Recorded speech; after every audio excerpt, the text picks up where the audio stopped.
you're trying to do here. So we're really very happy to share with you the ideas we've developed and how best to develop critical thinking in the context of education. So I'm going to try to share my screen now and go through our PowerPoints. Okay, now, can we see them? Yes, the PowerPoints are visible. Okay, so our talk is entitled "An Inquiry Approach to Critical Thinking," and really the first question that the first question when one is trying to think about developing critical thinking in education is what are the goals?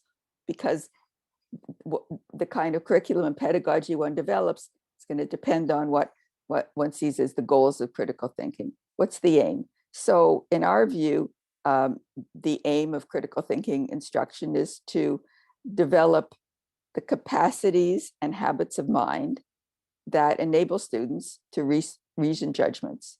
And this is true in a variety of contexts, in academic context, in social and political context, and in everyday context.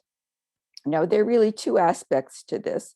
One is the kind of knowledge, abilities required to make reasoned judgments. So the kind of know-how, what are the guiding procedures? How does one evaluate information? So that's one aspect that one needs to develop. But also, and very important, are what we call the spirit of inquiry. That is the kind of habits of mind of a critical thinker. We want to develop people who actually think critically, who want to they don't just accept everything they hear and read, but they want to investigate.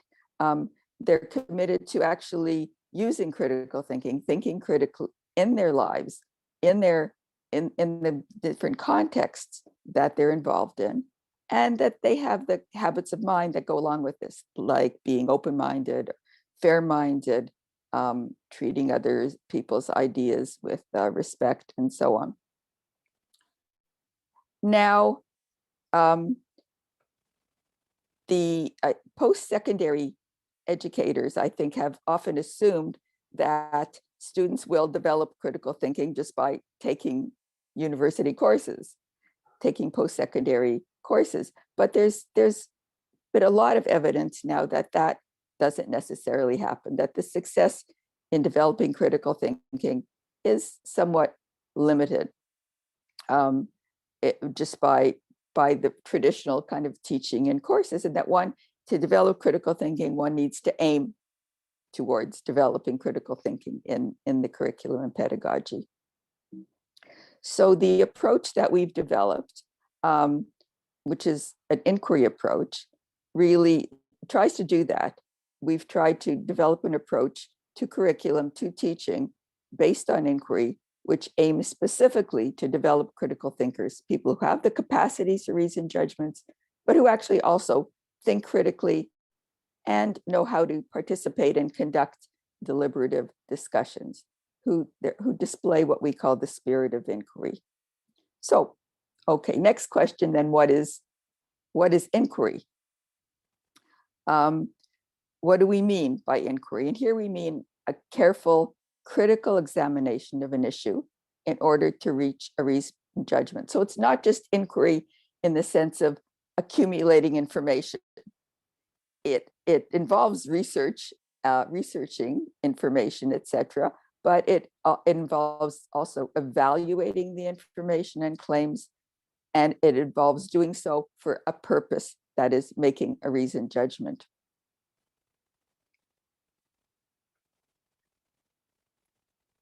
Now, another important point about the inquiry approach is that it's very widely applicable. So it's applicable in a broad range of areas, certainly academic subjects, but also in making judgments as citizens in the public sphere and people making everyday decisions. And we want students to know how to inquire in all these areas and actually be disposed to actually do so. So it's a bit of a summary of the main aspects of the inquiry approach that we're talking about. So it's, as we said, directed at enhancing students' abilities, understanding, and willingness to base their views on reasoned inquiry. And it focuses on coming to reasoned judgments about controversies or debates. And in order to do this, students are involved in researching, identifying, and comparatively evaluating the arguments on various sides of the issue and taking into consideration context. And it involves a pedagogy that focuses on student interaction and inquiry, small group deliberation, and developing a community of inquiry. Now we're going to talk a lot more about these points as we go on, but this is a kind of overview of what the approach is aimed at. So what are the main features? And there are a few main features that we're going to elaborate on as we go on. One is that it focuses on an issue. It could be a debate in a subject area, some kind of challenge, a controversy, a decision, a difference of view. There are many kinds of issues that come up in the disciplines, in social context, and in everyday life. And so inquiry focuses on, has as its focus an issue. The next important feature is that it involves a critical examination of the evidence, the arguments, the points of view on various sides of the issue. So evaluation is an important feature. Another a feature of the inquiry approach is that it takes into consideration context. We recognize that issues don't arise out of nothing. They arise in political context, in social context, in historical context, and these all need to be taken into account when trying to make a reasoned judgment. And finally, the inquiry approach recognizes that issues have various sides. So in order to make a reasoned judgment, you have to look at the pros and the cons on issues. You have to look at the whole argumentation, and you have to comparatively evaluate these arguments to come to a reasoned judgment. Now, we lay out this approach in quite a bit of detail in our textbook, Reason in the Balance: An Inquiry Approach to Critical Thinking. And what this book does really is to offer a way to teach the inquiry approach in a variety of areas. So there are chapters specifically on disciplinary areas, like chapter on the physical sciences, a chapter on social sciences, a chapter on the arts, for example. But also it uses issues, broader issues, but that also require different kinds of disciplinary understanding. So there's vegetarianism, vaccination, capital punishment, conspiracy theories. So it shows how one can inquire in a variety of areas. Each chapter focuses on one of the different features of inquiry. And another point about the structure of the text is that it has dialogue. So every chapter starts with a dialogue. We have developed a kind of cast of characters, group of students. Sometimes some of their parents or relatives come into it too. And they're engaged in actually discussing and inquiring about real issues. And so this shows how inquiry actually can happen. It's not just an academic exercise, but that how people actually can engage in the process of inquiry. So students kind of learn the process, and also it models the process of engaging in reasoned dialogue and discussion. Sometimes not so reasoned, which is important too, and we talk about that. Now, the whole book is structured around a series of guiding questions.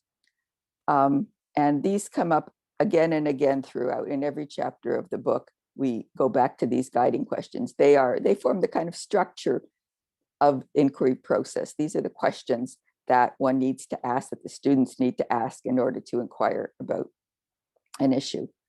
So the questions, what is, and I'm going to go through each one in detail in a minute.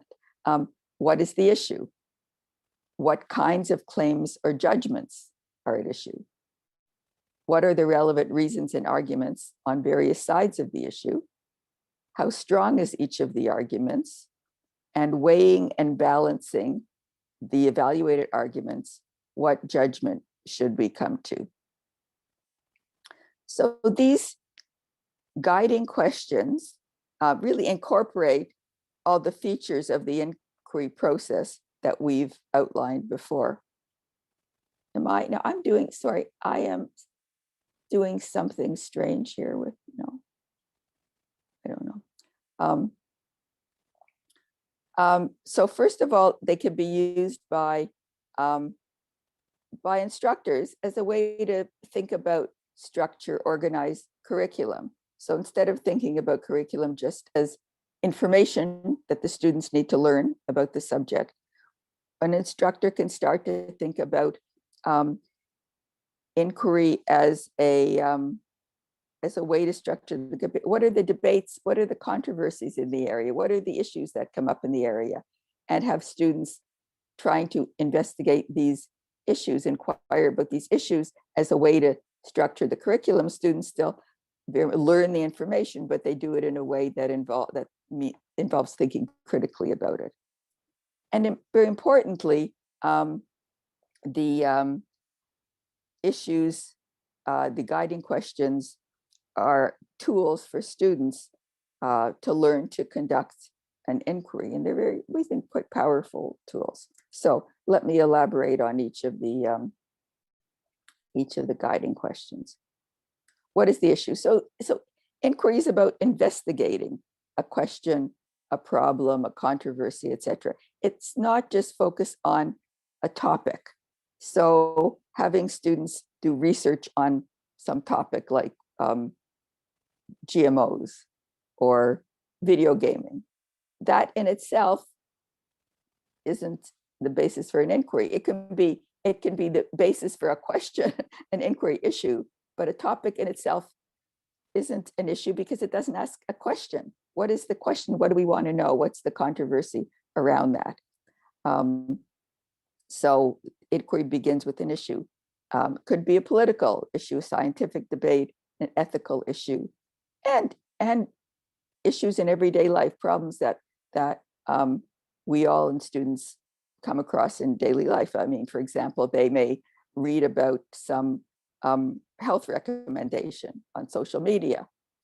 Well, should you or shouldn't you? Should you change your diet? Should you or not? Is that healthy or not? That can also, those kinds of issues that come up in everyday life can also be issues for inquiry.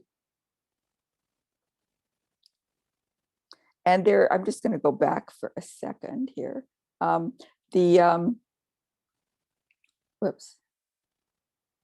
issue,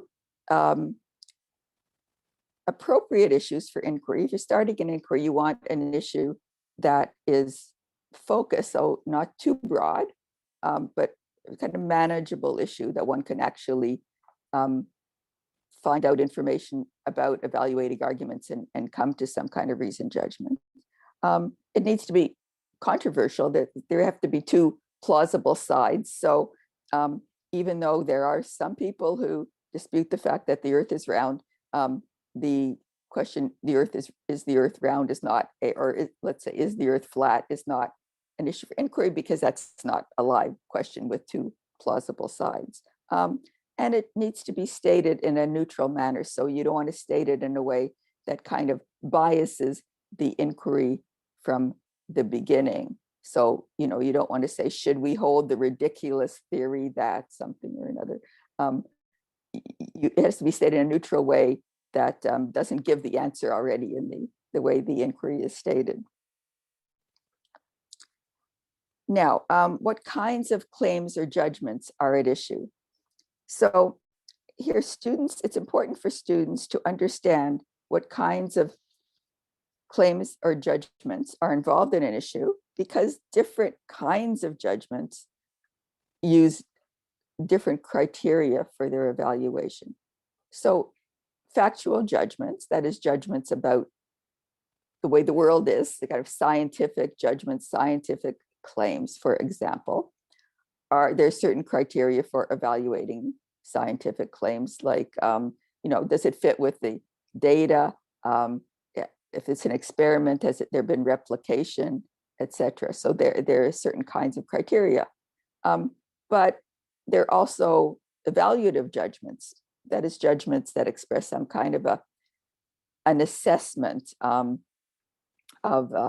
could be an object, a person, an action, could be an ethical judgment. This action is right or just or not right. Could be an aesthetic judgment. This is a great work of art. Could be a practical judgment about what we should do. Once you have the word should in there, it's an evaluative judgment. And factual judgments may come in, but you can't really fully evaluate an evaluative judgment with facts, because there are also issues of values and what is considered important and other criteria that come in as well. So it's important to understand for students to understand the difference when they come to evaluating arguments. What are the relevant reasons and arguments on various sides of the issue? So we're talking about controversies, we're talking about debates. So they obviously have more than one side. That's the kind of definition of a controversy or debate. There are various sides. So therefore you can't make a reasoned judgment just looking at the arguments on one side, evaluating the arguments on one side. But this happens to be a very, very, very common human tendency to just look at the arguments on the side that you already agree with and ignore the arguments that oppose that, ignore any objections, etc. We all do it. Students will do it. And it's important to be aware of that and to try to take steps to deliberately look at the arguments on and the evidence on various sides of the issue, but also the objections to the arguments and also responses to the objections. There's a debate that's gone on, and one has to look at the whole debate in order to come to a reasoned judgment. So now a heuristic that we've developed and we found very useful to lay out the debate is this a pro-con table, where one lists the arguments both on different sides of the issue, plus the objections and the responses. And now students don't have to invent this out of their heads. I mean, this is very much based on research. What arguments have been given about this issue? What is the debate about? What arguments are out there that are given? And this table kind of forces people to look at both sides. I mean, we think that's one of its great advantages, because it's not always easy to consider the other side. It's sometimes difficult to come up with arguments against the view that you hold. I found that with students, I give them an exercise, which is a useful exercise to do with students, to have, find out their views on an issue and then ask them to come up with the best arguments they can on the other side of the issue.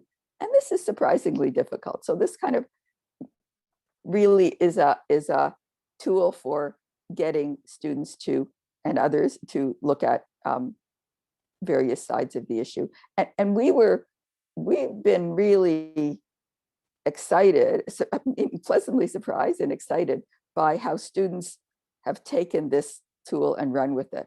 I mean, as soon as we introduce it, both Mark and I have found in our teaching that students use it all of a sudden. They use it to make a decision. They use it to make a work decision. They use it to make a family decision. One of my students, who was her family was trying to decide whether or not to move, and she went through a pro-con table with her family. Another one was advising her boss, and she went through a pro-con table with her boss about what to do. So this is we find a very, very useful heuristic. Now, what is the context of issues? Questions, debates, controversies don't exist in a vacuum.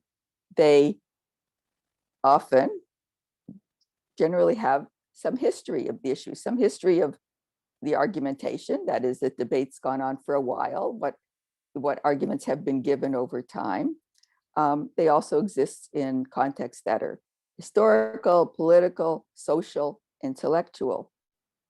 And students need to consider these contexts when they're trying to make a reasoned judgment, because they're often very relevant. Knowing how the debate has changed, knowing what the contexts are and the influences on the debate can be very helpful. And also, context is what determines the burden of proof. That is, which side has the kind of responsibility for making the case. An important concept in law, but an important concept in reasoning. And generally, the position that goes against an accepted theory or a prevailing practice has the burden of proof. So the main aspects that we point out are the current situation. That is, what is actually the situation now with respect to the issue? What's the history of the debate? And what are the social, political, historical contexts? The next question then was, how strong is each of the arguments? So what makes inquiry critical, what makes it critical thinking, is that it involves evaluating the reasons and evidence. It's not just researching the arguments, but critically evaluating them. And they're done according to criteria. Criteria is really a central notion in our approach and in evaluating reasons and arguments. What are the criteria you're using? And some criteria are specific to particular areas. In science, as I said before, fit with the evidence, or replication, replication, let's say, are criteria that would be used for scientific arguments. For political arguments, criteria such as political decisions, fairness or legitimacy. And then there are also criteria that have a very broad application across many or virtually all domains. So the criteria of logic are pretty well universal. That is, any argument in whatever area shouldn't contradict itself. It should be coherent. It shouldn't have any fallacies in the reasoning. So those are always criteria. But some approaches to critical thinking really focus almost exclusively on logic, and our approach goes much more broadly into looking at all the other criteria that are involved in making a reasoned judgment. Now, another extremely important aspect of evaluating claims and arguments involves evaluating the sources of information. As we all know, misinformation spread through social media and other media has become a major problem in our society. So teaching students how to identify credible and appropriate sources of information is crucial for critical thinking. And these are some of the criteria that I think are important for evaluating sources. So one is, the source needs to be competent in the area and in this specific area, not even just generally. So if the issue has to do with climate change, just being a scientist isn't enough. I mean, one needs to be a climate science, source needs to be a climate scientist. That is, they need competence in in this specific area. The source should lack a bias, shouldn't be being paid by an agency who has a stake in how the inquiry comes out. Um, um, and then a really important one is expert consensus. That is, one can always find a few experts who disagree.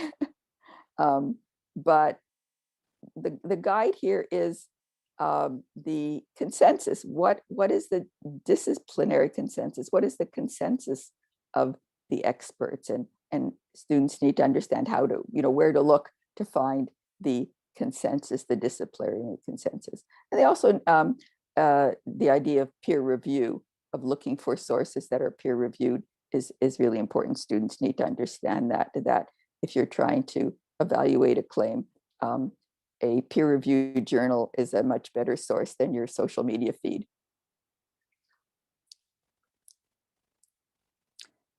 And finally, weighing and balancing the evaluated arguments. What judgment should we come to? So students will have gone through the process of evaluating the individual arguments. They will have found probably that some arguments are quite strong, some arguments are weak, some arguments may be in the middle, medium, strong, etc. But that still doesn't get them all the way to making an overall judgment. So what do they do with all these evaluations? And here it's a case of comparatively evaluating, looking at the whole evaluation of each argument and saying where, on balance, looking at how the strengths and weaknesses, what judgment should we come to?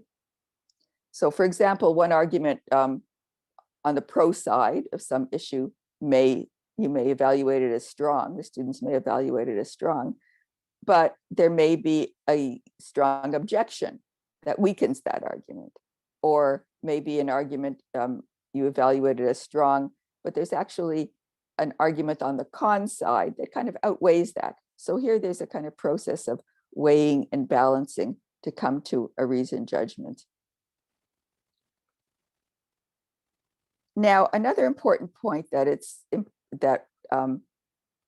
students need to understand is that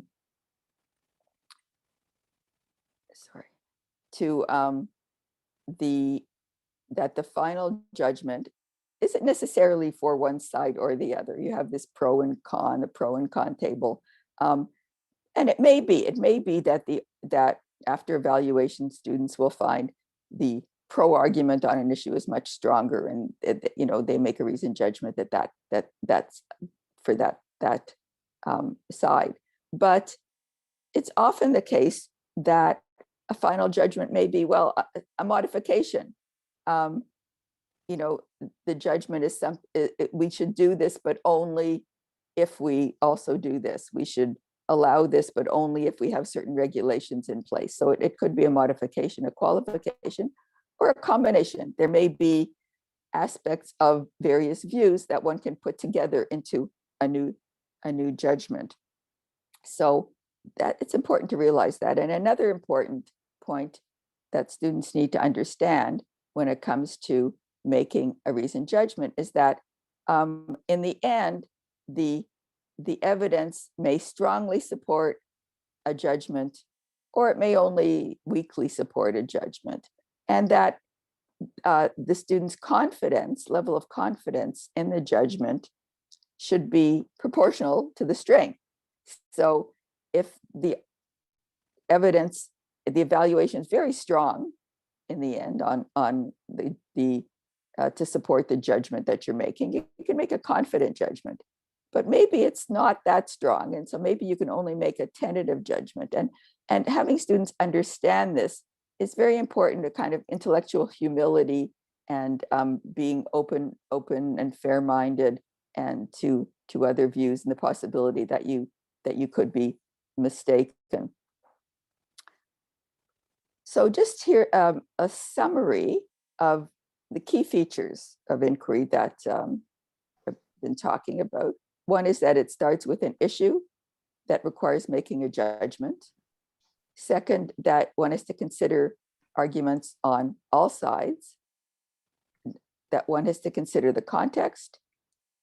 One needs to evaluate the information, arguments, and sources, and one comes to a reasoned judgment based on a comparative evaluation of the reasons on all sides. So these are the kind of key features of the going through the inquiry process that students need to understand. If they can understand these concepts, these ideas, that's the kind of foundation of the inquiry approach. Okay, now I'm going to turn it over to Mark to continue with some examples. Thank you, Sharon. Hello, everybody. Wish to add to Sharon's remarks how honored and pleased we are to be able to present to you our approach to critical thinking. I'm supposed to be able to make this work, Sharon, but it's I'm not having any luck. So I'll ask you to change the slide, if you will. Mark, unmute, please. Could you turn the slide? I can't seem to get it to work. Oh, sorry. Okay, Thank you. have to stop my Oops. sharing. No, Oops. no, I did.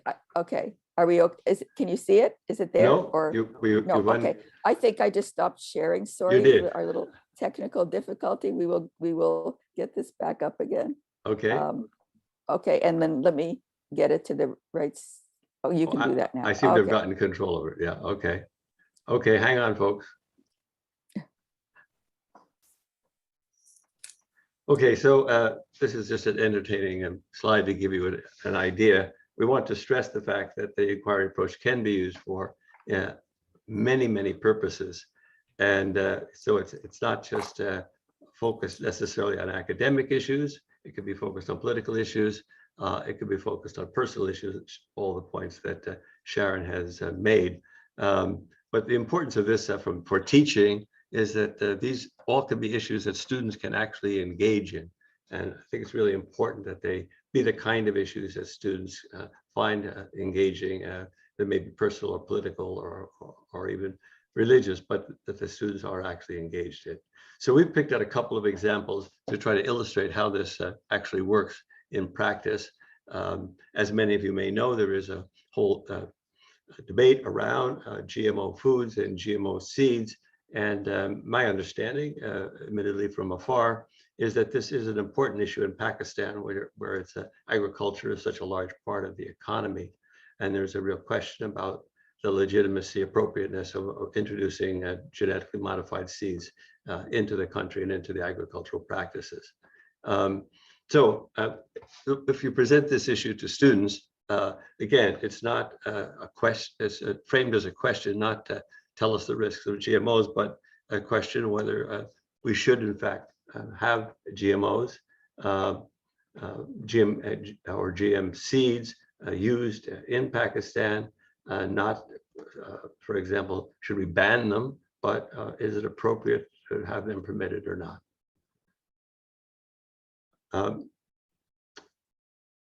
Here's a list of possible issues that I referred to already. They are all legitimate questions.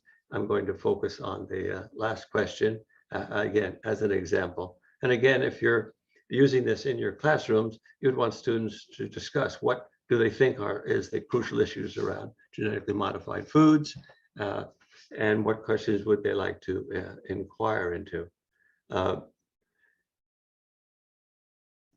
As Sharon pointed out, there are two aspects to these kind of questions. There's the facts of the matter, what are the risks and benefits of using GMO foods, and then the question of, is it appropriate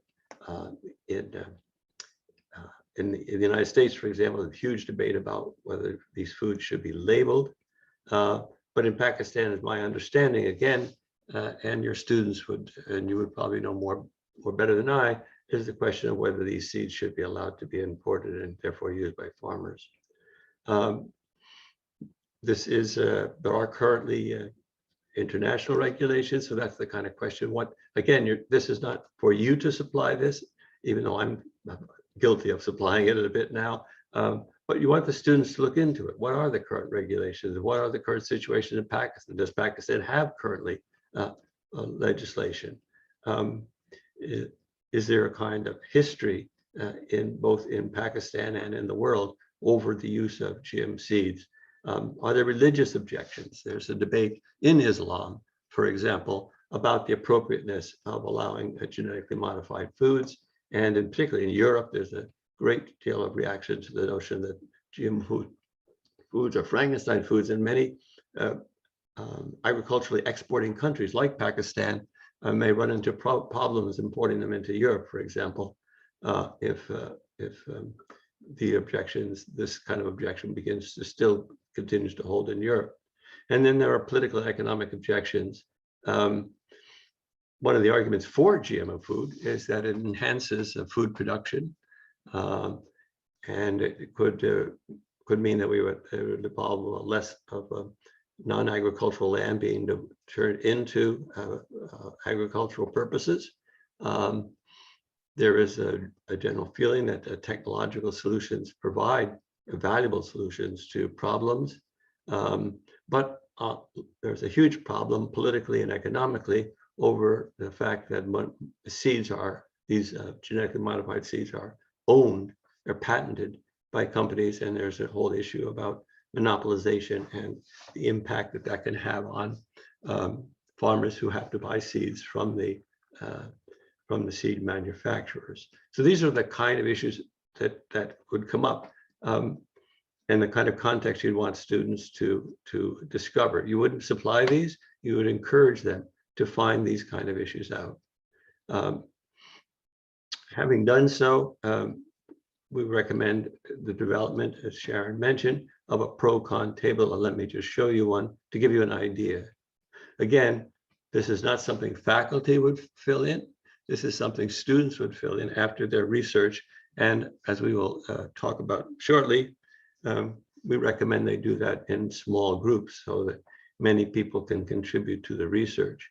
So there's an argument about higher yield, which is one of the main benefits. There's also arguments that GMO foods can be made so that they are actually healthier versions of the same product. But on the other hand, it may be that the higher yields is not really the problem. There's a whole problem of malnutrition is maybe largely due to distribution issues, not technical issues about food production. One of the big negative concerns about it is whether these foods will be safe. The widespread fear that they're novel, they're something new. And again, students should research this and see what evidence there is on the dangers involved in using GMO foods and GMO seeds, genetically modified seeds. So again, this is just an example of what you'd want your students to produce as they try to grapple with this issue. You would supply them with the blank form that Sharon showed earlier and encourage them to fill them in from doing their research. Very important that they engage in and do this activity. Now the question becomes, how good are these arguments?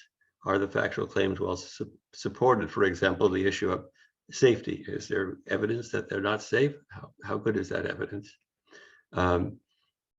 In terms of evaluation, how important or unimportant is the fact that exporting genetically modified foods to Europe may be problematic? So here we have, I don't know how to get myself out of the way here. Let me just see if I can do that. The evaluation side of as students go through it. Now, there's two aspects to evaluating arguments. One is the evidence for the particular argument good? For example, is there good evidence that GM foods are safe? Now, if that was true, then of course that would be a very relevant and important argument against introducing GM foods. So the question is it true is the first question. And then the second question now is, if true, how much weight would it provide?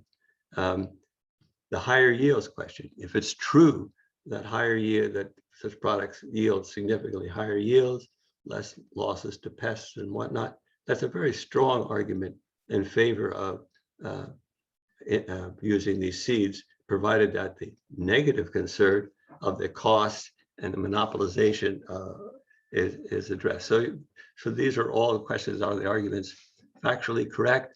And then do they provide actual strong weight for the claim in question? So I've gone over that. So, but just to bring to light one important issue here, the burden of proof. So we're in a, as I understand it, the situation is a question. It's on the table now whether and to what extent Pakistan will allow genetically modified seeds in. So those who advocate for it, the current state is it's relatively restricted, as I understand. I could be correct, but again, your students are the ones who need to find this out. What is the current state of acceptance or lack thereof of genetically modified seeds? And then who bears the burden of proof? Presumably, those who are arguing for the introduction of these seeds bear the burden of proof. But again, you'd have to carefully examine the situation to know the answer. And finally, the issue, as Sharon pointed out, as you go over this issue, or students go over the issue, they may discover that there's a third way, as it were. There may be certain seeds should be allowed and not other ones. Certain manufacturers perhaps should be allowed to bring their seeds in and not other ones. So it may not be as simple as banning or allowing. There may be some third way. There may be a decision to create an agency to evaluate each request for seeds. So again, while we start out with a pro-con table, the ending may not be as simple as yes or no. I want to turn to another question, which I think, again, illustrates the relevance of our approach and distinguishes our approach from many other approaches to critical thinking, which tend to focus on decontextualized arguments. We're much more interested in real-world arguments and real-world debates. In many countries, in fact, probably in all countries, there's the parental concern about children using their playing games, and for doing so for a long time. It's a debate within my own family around the grandchildren's. There's a argument that video games are addictive, perhaps even harmful. And historically, in the case of Pakistan, there's actually been a ban which was instituted and then repudiated. So the question of whether video games should be banned has already an historic place in Pakistan debates. One of the concerns of parents and others is that playing these video games, which are, if you've seen any of them, somewhat horrifying, will in fact cause children or even young adults to become violent or insensitive to violence. So that's a question, and there's been research on that. And again, so you want your students to look into that research. And then the question of, given the potential for violence, for example, or addictiveness, question whether the video game should or should not be banned would be the evaluative judgment. Huge worldwide participation in video games is the current situation. And while the debate is relatively novel, as is the spread of video games, there was a similar debate earlier about the influence of violent movies on people's violent behavior. World Health Organization has chimed in on this. The people who support the use of video games think that those who object are in what they call moral panic. It's something that often happens when a new technology is introduced. And then there's this background, which I've already mentioned, that Pakistan itself has been involved in a decision about allowing and then disallowing and then allowing a particular video game. And again, just as an example, how students would lay out the chart, the pro-con table. You can see with the widespread concern among parents, though the evidence that there's harm is from parents is largely anecdotal. Nonetheless, parents are important, and their views, their concerns about their children using the game certainly needs to be respected. I'll just go over one other point here, which if you've seen any of these video games, violent ones anyway, they are very disturbing. And you would think that people who play this are going to have their minds be affected, but evidence is quite controversial and inconclusive. And again, students look into this. This evidence is constantly changing now. There's lots of research being done, and students could engage with it very, very usefully. In the case of Pakistan banning a particular game, I looked at some of the local papers that I discovered. There's a kind of debate, as you might imagine, about the appropriate role of the state in influencing people's recreational behavior. And again, the students could look in. That's a very interesting, that is a long-standing debate, to what extent the state should restrict people's behavior as long as it's not directly harming others. So this is a rich topic to look into, both long-standing political debates and immediately factual debates about the influence of these games on people's behavior. Again, as mentioned, there's two questions: are the arguments any good? And if any good, do they strongly support, or weakly support, or weakly condemn, or strongly condemn the conclusion? One thing we stress with our students is that when they're producing papers, given their research, they may not be able to come to strong conclusions one way or the other. They may say it's uncertain, or we need more research. They don't need to say yay or nay. What they need to do is have conclusions and assertions that are proportionate to the evidence that they've been able to uncover, and or again, the possibility they may suggest alternative resolutions of the issue.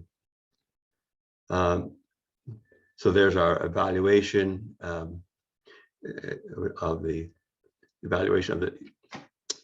pro-con table with evaluations. The fact that parents are deeply concerned about that, the adult public is deeply concerned about it, does, I think, create the burden of proof on those who want to allow widespread use of video games. But again, there's the debate about the appropriateness of the state and getting itself involved in this sort of thing. So a rich topic, one that would, I think, engage most students because of the popularity of video games.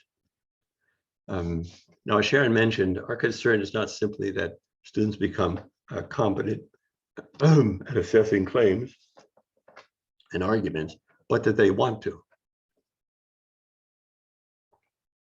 That they recognize the utility and advantage and appropriateness of inquiring, of being, therefore, critical thinkers. They adopt a willingness to inquire. They maintain a high concern with truth and accuracy, and they're willing to change their views based on the reasons that are provided in order that they can acquire through research. And we found here's critical, and it may be quite different than certainly the experience that students had in secondary schooling, is that they work in small groups together. There's lots of research that this is the best way for students to learn to think. Obviously, it provides immediate practice for them to deliberate. It provides the kind of give and take that understanding argumentation involves. And it hopefully will illustrate to them the huge advantage of doing so.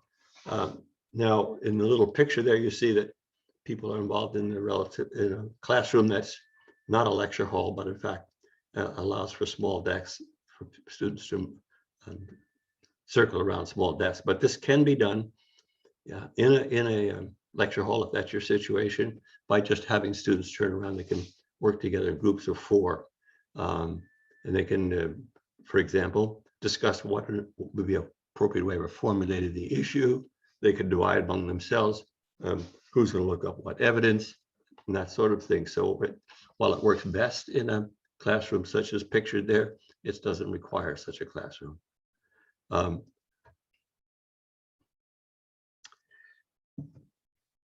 The process of understanding, of coming to resolution on these questions is one that we want students to work together collaboratively. So even if they start out with different positions, they're learning to work together to try to come to resolution, a practice which we hope will continue throughout their lives as they see the advantage of discussing things, looking at both sides of the question, being fair-minded, etc. There's a couple of methods that we've both used in our own teaching. One is to have a question that students work on over a part of the semester.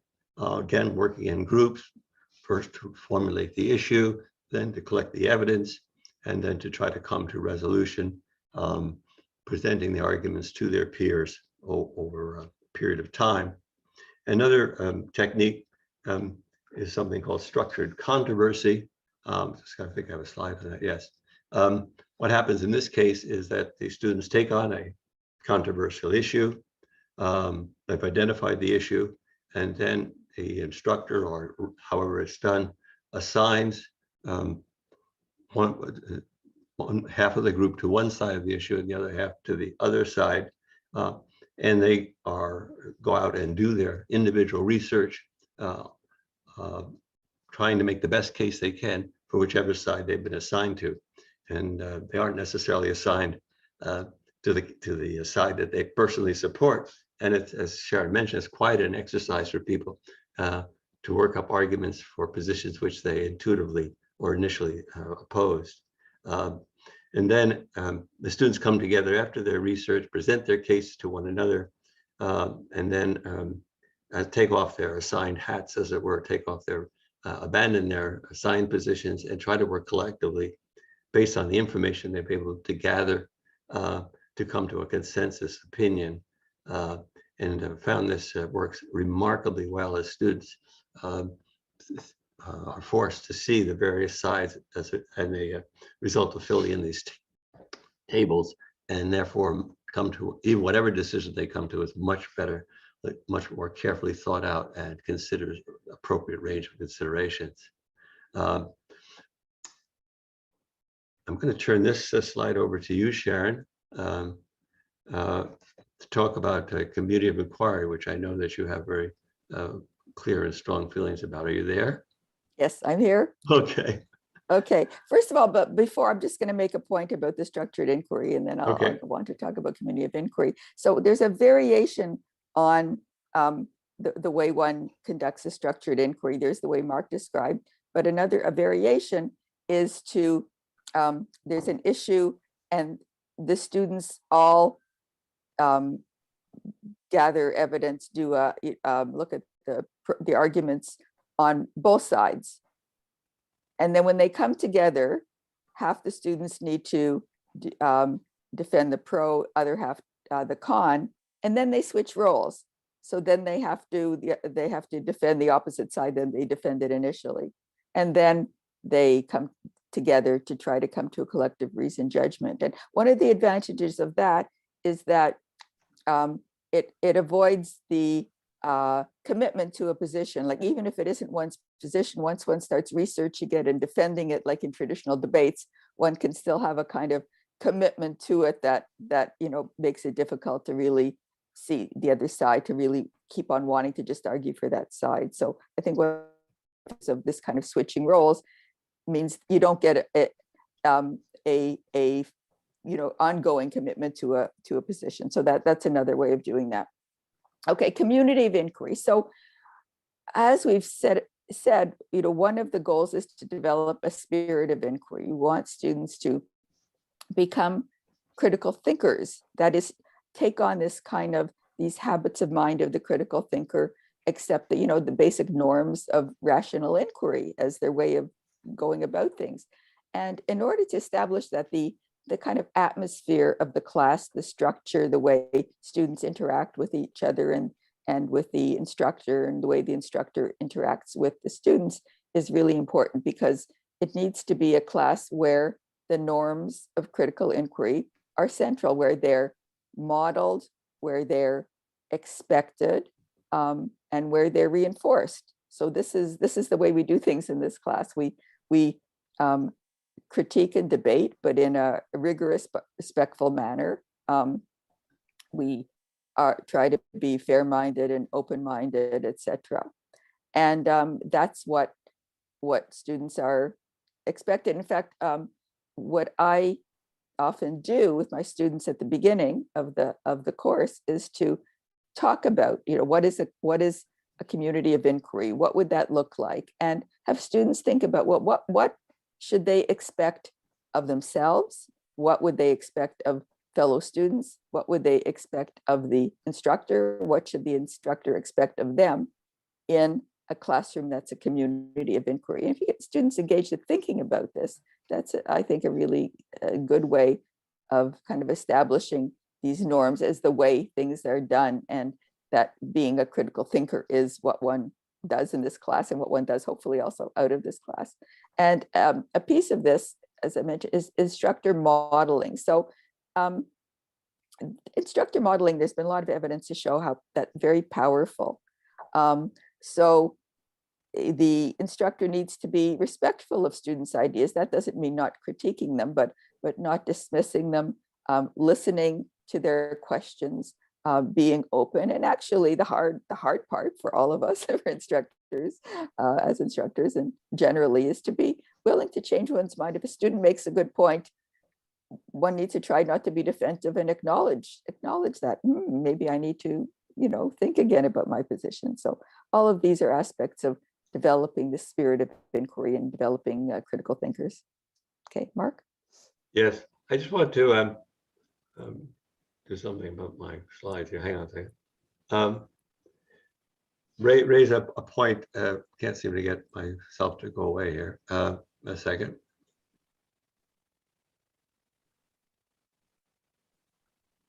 Oh, that's better. Okay. And I'd be interested to hear from your experiences. But for many students, a classroom in which they're expected to engage with issues and not be told what is the case by the instructor is a kind of a shocking experience. And students, even coming out of a more liberal background, may find this surprising. They may even find it disappointing. They may even question. And again, I'd like to hear from you folks who are now teaching critical thinking in your classrooms, your experience. I've had instructors say to me that students say, why do I have to think in your class? Why can't I just listen to lectures and take down the information? So students need to be, the argument needs to be made for students to see the benefits of this approach, which once they get into it, I think they will, but you do get pushback from students. You might get pushback. I'd be interested to hear what your situation is in your teaching. So here's our little summary sheet here. I think we've made the points a number of times now. We're going to make sure that these slides are made available on your resource page. We'll send them to Rashid if you want to go over them. But I think we've kind of made the point here. We think that our approach is an important alternative for teaching critical thinking because of its focus on real world issues embedded in context. Its focus on student involvement in the discussions, the notion of sort of political education involved in the deliberation. And so that we think is a very rich and powerful approach that will engage students and as Sharon rightly points out, has carryover into their lives beyond their experience in school. So we have a resource page there. We've mentioned the kind introduction to us, mentioned our books that we produced, and one in particular, the new paradigm for critical thinking, is available for a free download, which is of course a real virtue. And we do have some videos, again, with this, our slides will be made available, and so that you can click and see the videos if you are so inclined. And we've also presented our emails there. We're hoping and looking forward to hearing from you.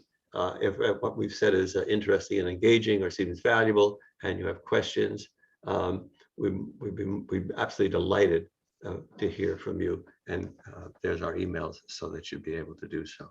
So I want to thank you very much for your kind attendance, and we look forward to your questions and comments. Thank you. Over to you, Doha. Thank you so much, Professor Dr. Sharon Bellin and Professor Mars Battersby. It was really a fruitful talk, and it was really a great listening to you people. Thank you so much.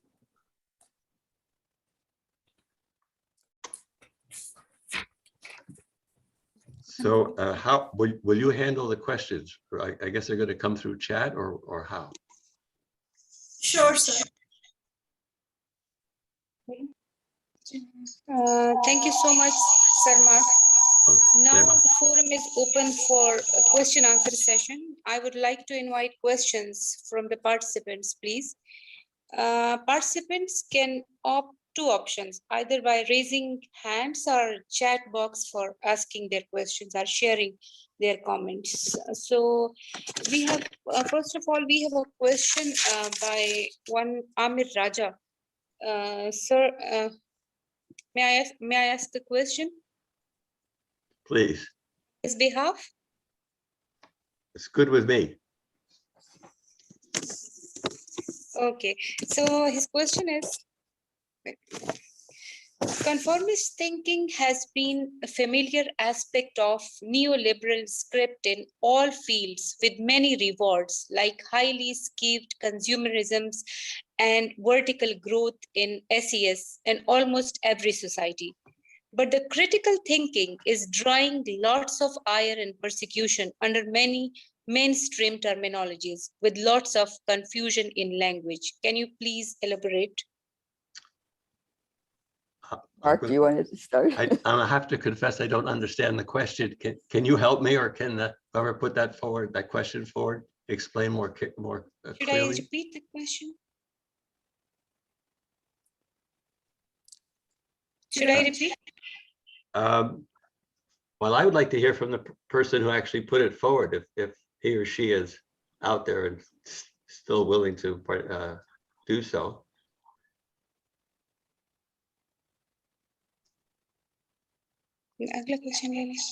No, not going to happen. I mean, something that I think a concern that I think I heard in the question was about the kind of persecution of this kind of, critical thinking in some fields. It's and conformist thinking being encouraged, and the sensitivity of raising critical thinking in some contexts is certainly something that instructors need to keep in mind. I mean, if one approaches it in terms of issues that are actually debated and discussed in a field, I think that's an opening for doing so, not necessarily saying, well, we're going to criticize this prevailing approach, but this is the debate. Let's critically examine the debate, which might be a more, which is what would want to do anyway, and maybe a way in that would be less threatening.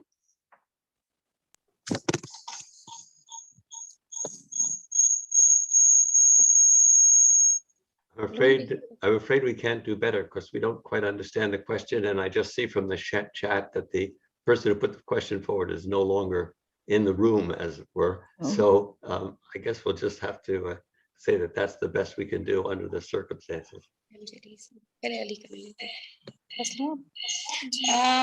Ali, we have another participant named Ali. He has a question.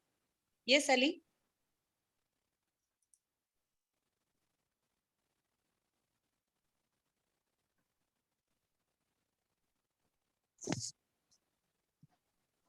Ali? किसी और का? We have unmute me. Ali Khan.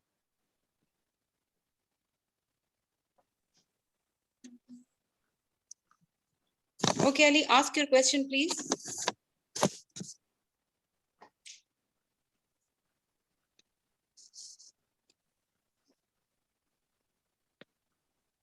Hamza Khalil.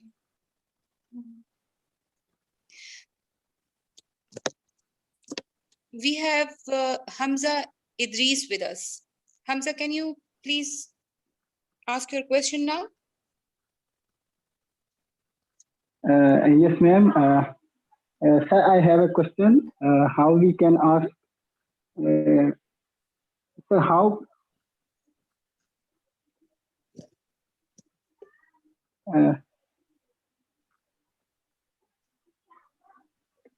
sir, how critical thinking could be learned in institutions with strong censorship and where questions are discouraged? That is a good question, I think. I think one thing I would suggest is, for example, we gave the example of video games, but there are other issues which students can engage with which don't have any political significance.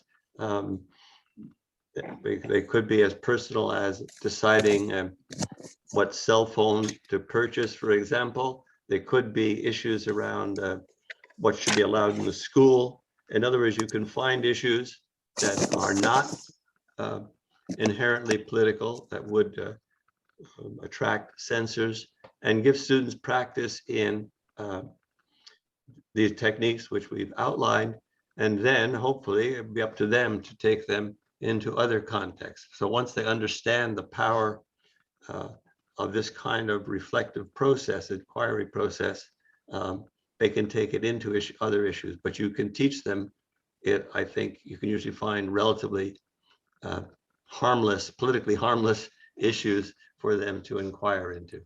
That would be my suggestion.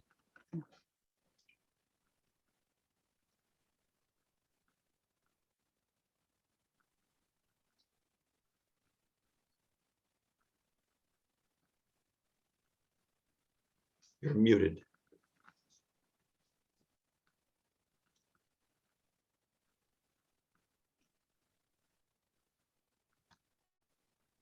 Am I audible now? I can hear you, Ali. Okay, so my question is that what is the role that subjectivity plays in a making of a valuable judgment? And if it is a role that a subjectivity plays, then how can one limit that? And to what extent? That's a wonderful question, Ali. And of course, as you well know, I'm sure, profoundly philosophical question. We assume in our approach that one can make a reasonably objective evaluative judgments, but you can't deny subjectivity in many judgments, and one has to respect that. There will be just differences of opinion because we hold different values. But we don't want to suggest that values can't be discussed, that they're purely subjective. People do argue that things are not fair, for example, or not appropriate, that certain values are unreasonable. So people can discuss these things, but I respect your point of view that subjectivity is a challenge to reasoned discussion in a way for perhaps that factual questions are not. And I think the practice of fair-minded deliberation among peers that we recommend is the best way to address this issue. But maybe Sharon would like to add something to that. Yeah, I mean, actually, just elaborating along the lines of what Mark is arguing. I mean, the framework suggests there's a lot of objectivity. One is doing research, one is laying out arguments. There are criteria for evaluation that are reasonably objective in lots of contexts. When it comes to evaluative judgments, I mean, this is where subjectivity comes in. But again, we think you can go a lot further with argumentation before you kind of hit that point where you get to just a subjective difference of opinion. So you can, with respect to an ethical argument, it's not just, well, I think it's right, you think it's wrong, but let's look at the criteria. Is it fair? What would the criteria for fairness be? How would you judge fairness? So you can keep going. You can keep asking for reasons. You can keep using criteria to a certain point. And then there may be a point where you come down to subjectivity. And I mean, another place where the issue of subjectivity comes up is in the last question of making doing the comparative evaluation, because again, you would have seen, well, some arguments are clearly strong, some are weak, et cetera. But then you may come to a place where you have some reasonably strong arguments on each side, and then there's a question of coming to a judgment, and there's some weighing of values. And again, we wouldn't want to say, well, that's just, you just value that and I value this, and so that's it. But that you can keep asking. I mean, I think critical discussion can go a lot farther than we often take it, to say, why do you think that's more important? What would the consequences be if we did that? And again, you may come to a point where you say, well, we just have some different values at the end, but we think you can take reasoned discussion and critical thinking a lot further before you get to that point. I'm Jalise Fatma, and I have a question. I want to say that like all of us, all Pakistanis, whether Pakistanis, non-Pakistanis, every human being is born with critical thinking. But most of the time it's of no use. Like, for example, there was a time when we only had just these two parties, PPP and PML in Pakistan. And we knew that it was no use voting for either of them, but we had no other choice. Similarly, for example, we know that Pakistan needs a lot of dams, but even there may be reviews, peer reviews, there may be pros and cons about a topic, there may be arguments, there may be a very strong consensus, but still, do you think this society can be of any help to our society in general? Thank you. Jalise, I think you mean by this society, do you mean past? You mean the work that you folks are doing?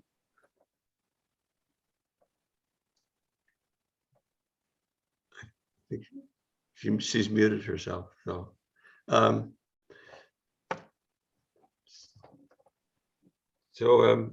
I'm reminded of Bob Dylan's song. I'll try to answer your question, Jalise. The times they are changing. Things have changed, as my own research has indicated, have changed over time in Pakistan. As teachers, we do what we can to contribute to enhancement of critical thinking. In many ways, it's a drop in the bucket, but in many ways, from small seeds grow large trees. So we view our work as contributing in some small way to the enhancement of critical thinking. And if people like yourselves in this organization introduce it to their students, and then they introduce it to their children and their friends, and et cetera. So it's our hope that there's a kind of a cascade. It'll take time.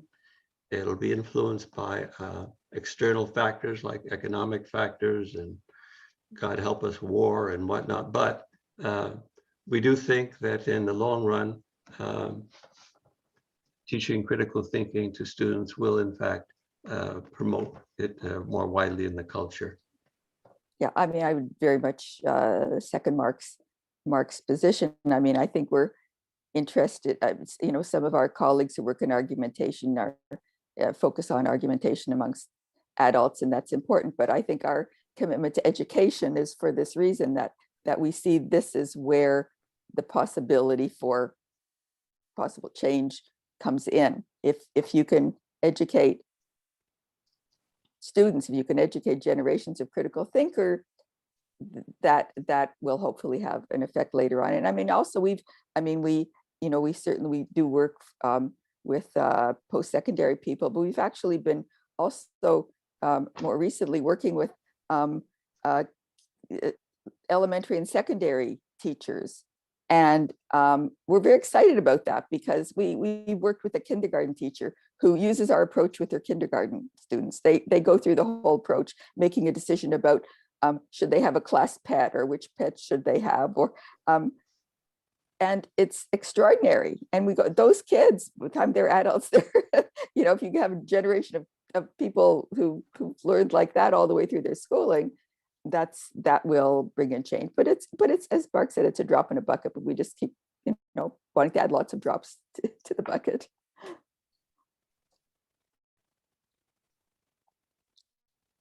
Thank you.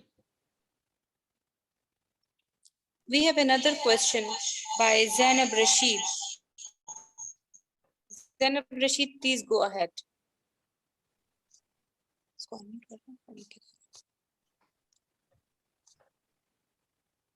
Zainab Rashid.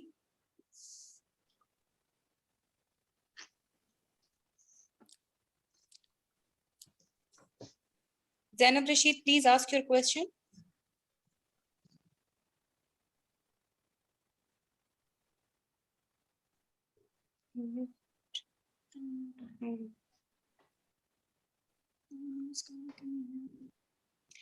Zainab Rashid, can you hear me? We all are waiting for your question. You have raised your hand. Can you please ask your question? He is not connected to audio. I think she's having trouble with her audio.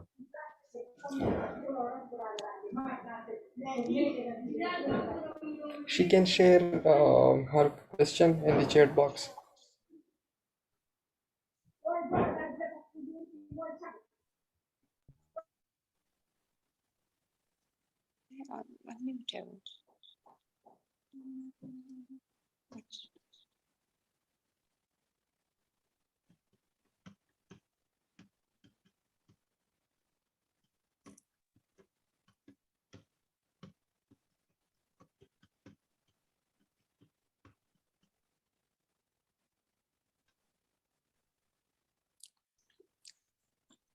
Zainab, can you hear us? Yes. We look forward to your question.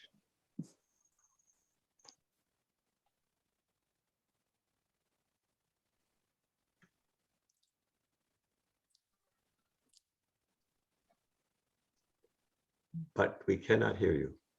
Saima, ask someone else.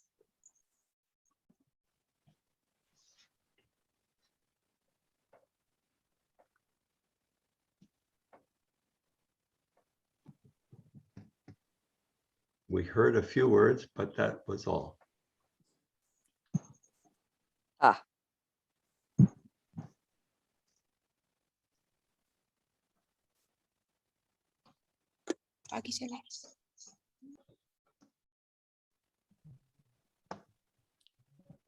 Zainab, you are connected now with audio, so you can ask your question now.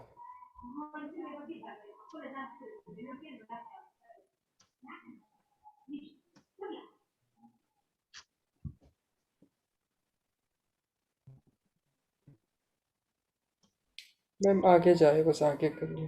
Okay. Thank you so much to all the participants for your questions. And now I would like to invite our honorable speaker for concluding remarks. Okay. Sharon, you want to go first or me? Go ahead. Okay, so I was thinking about the previous question. And one thing that strikes me, of course, is the existence of this group. I think that critical thinking is, in fact, sometimes more in name than in practice, catching on worldwide.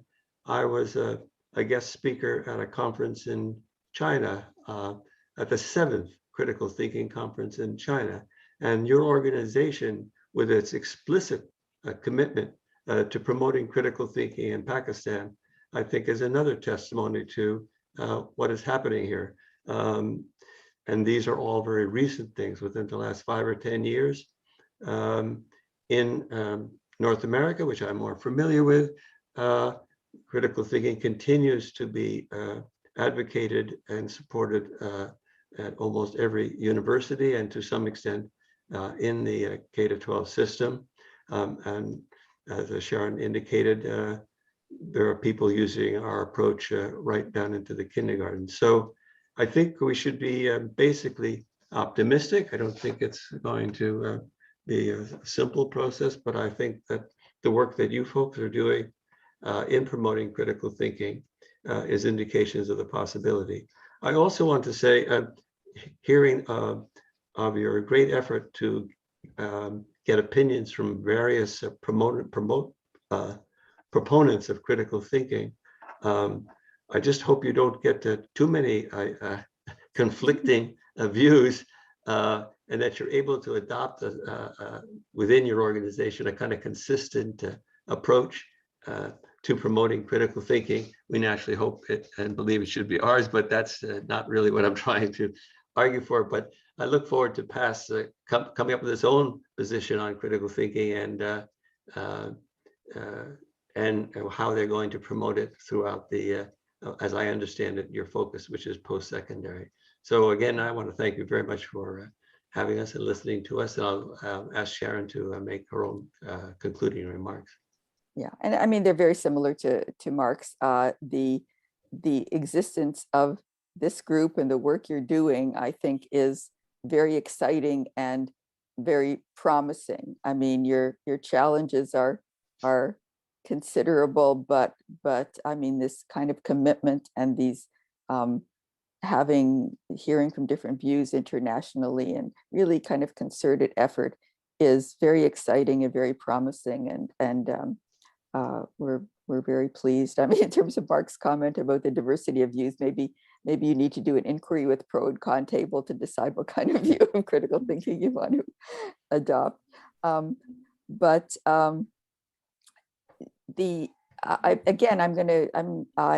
to mention this work of the CritThink EDU consortium, the European consortium, because they had a very similar task. There were, I think, 11 universities in 7 different European countries, and they had the luxury of having a grant, and they studied different views of critical thinking and had working groups and actually came up with some principles, and different universities tried to implement different ways of infusing critical thinking in their areas. So that kind of effort is possible and exciting, and I really wish you luck, and just really pleased and delighted and honored to be able to talk with you today. Good luck. Thank you so much, respected guest speaker. It was really nice listening to you people. Thank you. Thank you. Thank you so much. Now I would like to invite President PASS, Professor Ahsanur Rahim, to say a word of thanks to all of you. Professor Ahsanur Rahim, please, sir. Here on, being President PASS, we have established this PASS 2017, and we have the challenge, as you have said, the respected scholars, no doubt that we have been facing different challenges from different segments of society, and we are doing our best to provide our students and to develop critical thinking in students. And so far as our scholars from different countries, particularly foreign scholars from different countries are concerned, we are very thankful being president of PASS, and on behalf of PASS members, on behalf of PASS Central Committee, I would say a lot of thanks to respected scholars, Mark Betzersby and Sharon Ballon. So far as you have added a lot to our knowledge, and it was a very different topic so far as an inquiry approach to critical thinking is concerned.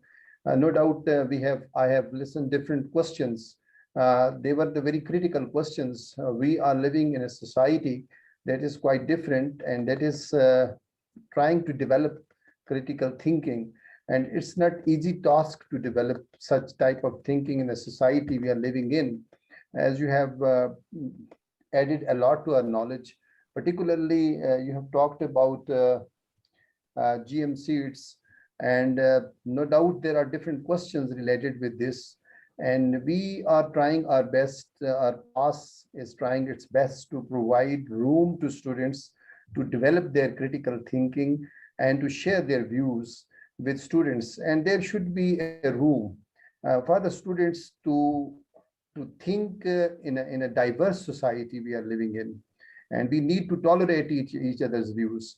And it is the need of the time that we should develop in our students a kind of critical inquiry, that without critical inquiry, a student cannot be go into a good critical research. So therefore, you have both the scholars.